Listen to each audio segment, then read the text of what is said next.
Greetings everyone students. इस video में हम डिस्कस करेंगे फाइनेंशियल स्टेटमेंट्स में आने वाली एडजस्टमेंट्स को, और उस पर ये मेरा फर्स्ट वीडियो है।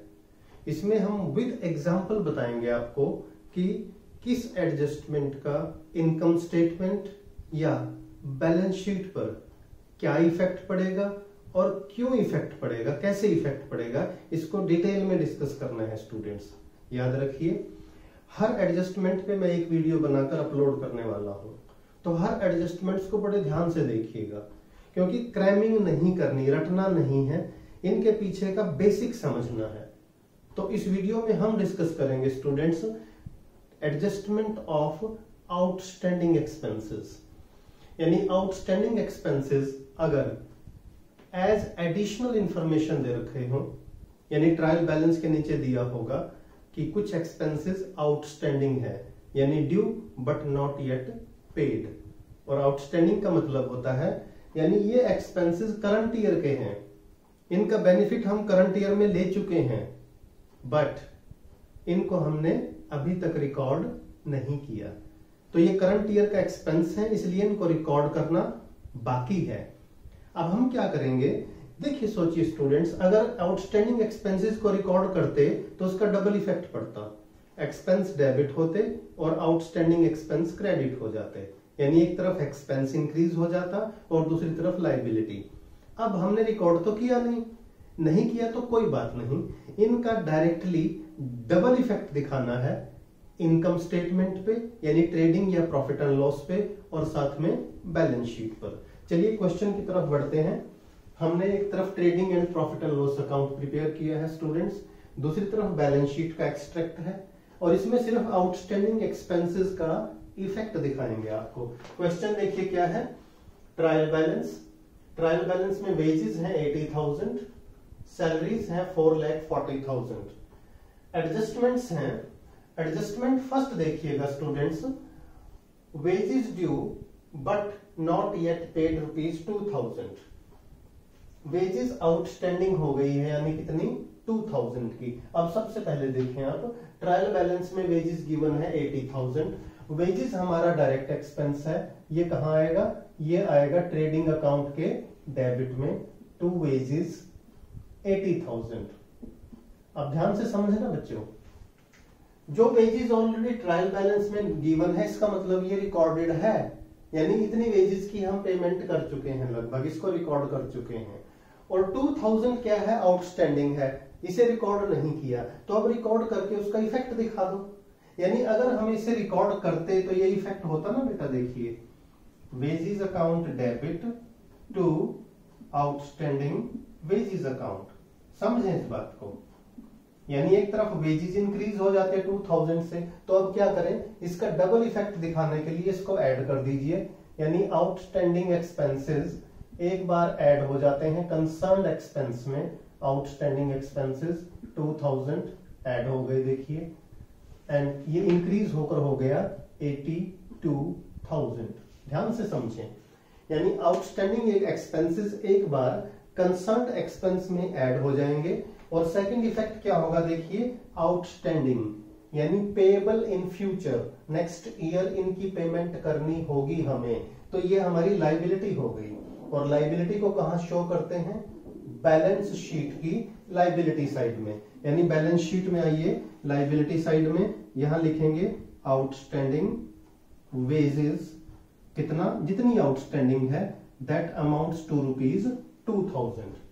अब आप समझ गए होंगे स्टूडेंट्स, आउटस्टैंडिंग एक्सपेंसेस को एक बार तो हम ट्रेडिंग या P&L, ये समझिए, अगर डायरेक्ट एक्सपेंस है तो ट्रेडिंग अकाउंट में जाकर कंसर्न्ड एक्सपेंस में, यानी संबंधित एक्सपेंसेस में ऐड हो जाएगा, और दूसरी बार बैलेंस शीट के लायबिलिटी साइड में इसको हम शो करेंगे। अब मैंने एक एडजस्टमेंट और ली है आउटस्टैंडिंग की, उसको भी समझिए ताकि आपकी और क्लैरिटी हो जाए। देखिए क्वेश्चन में गिवन है सैलरीज 4,40,000, और सैलरी से रिलेटेड एडजस्टमेंट कैसे है स्टूडेंट्स, इसको समझो। सैलरीज पेड फॉर 11 मंथ्स, यानी ये जो सैलरी रिकॉर्डेड है ट्रायल बैलेंस में गिवन है, ये 11 मंथ की सैलरी गिवन है, यानी हमने 11 महीने की सैलरी पे की है अभी। तो चलिए सबसे पहले सैलरीज को कहां लिखते हैं, प्रॉफिट एंड लॉस अकाउंट में। यहां लिखेंगे टू सैलरीज 4,40,000, पर्टिकुलर वाले कॉलम में ही लिखिएगा स्टूडेंट्स इसको, क्योंकि इसकी एडजस्टमेंट है। अब ध्यान से देखें, salary paid for 11 month only, और सैलरी पे कितनी करनी चाहिए हमें, एक साल में 12 मंथ होते हैं स्टूडेंट्स, और हमें सैलरी पे करनी चाहिए 12 मंथ की। इसका मतलब ये हुआ सीधे सीधे सैलरी 11 महीने की दी जा चुकी है और 1 महीने की आउटस्टैंडिंग है। तो उस 1 महीने की आउटस्टैंडिंग को कैसे कैलकुलेट करें, देखिए टोटल सैलरी 4,40,000, ये कितने मंथ की गिवन है, 11 मंथ की। इसे 11 से डिवाइड कर दो, 1 मंथ की आ जाएगी students, and that amount to ₹40,000। यानी एक तरह से हमने पर मंथ निकाल दिया कि अगर 11 महीने की 4,40,000 है तो 1 महीने की कितनी होगी, 440/11, नंबर ऑफ मंथ्स। अगर यहाँ 10 महीने होते तो आप 10 से डिवाइड कर देते।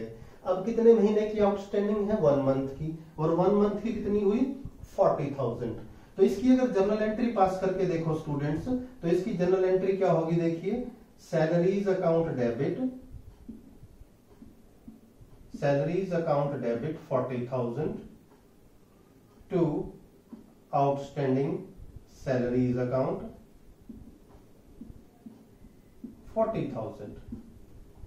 यानी एक बार सैलरी में 40,000 ऐड हो जाएंगे, और दूसरी बार क्योंकि ये आउटस्टैंडिंग है इसे बैलेंस शीट की लायबिलिटी साइड में शो करेंगे। तो कैसे करें, देखिए ये सैलरी है 440, एक बार इसमें ऐड कर दीजिए, add outstanding salaries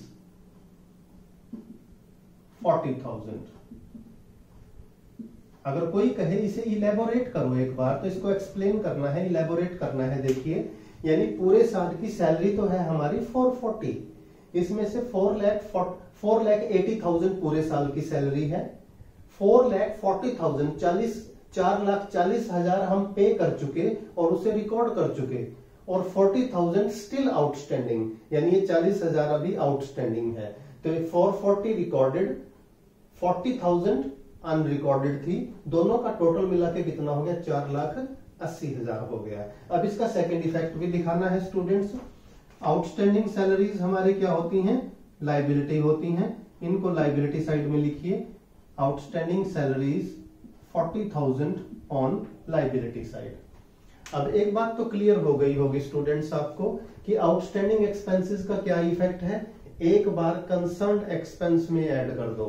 concerned expense आपको देखना है, अगर वो डायरेक्ट एक्सपेंस है तो ट्रेडिंग में ऐड होगा, अगर वो इनडायरेक्ट एक्सपेंस है तो P&L के डेबिट में जाकर ऐड होगा। और दूसरा इफेक्ट क्या है उसका, बैलेंस शीट की लायबिलिटी साइड में शो करेंगे, क्योंकि इससे हमारी करंट लायबिलिटी अराइज हो जाती है। तो ये फर्स्ट एडजस्टमेंट थी स्टूडेंट्स आउटस्टैंडिंग एक्सपेंसेस की, किसमें, while preparing financial statements of an enterprise. इसके इफेक्ट को बहुत अच्छे से स्टडी कीजिएगा, इसे रटिएगा मत। हमने ये देखना है कि जो एडजस्टमेंट्स दे रखी हैं, एडिशनल इंफॉर्मेशन दे रखी हैं, ये वो फाइनेंशियल ट्रांजैक्शंस हैं जिनको 31 मार्च तक रिकॉर्ड नहीं किया गया, बट ये हमारी इनकम स्टेटमेंट और फाइनेंशियल पोजीशन को डायरेक्टली अफेक्ट कर रही हैं। तो हमें क्या करना है, इनका डबल इफेक्ट दिखाना है।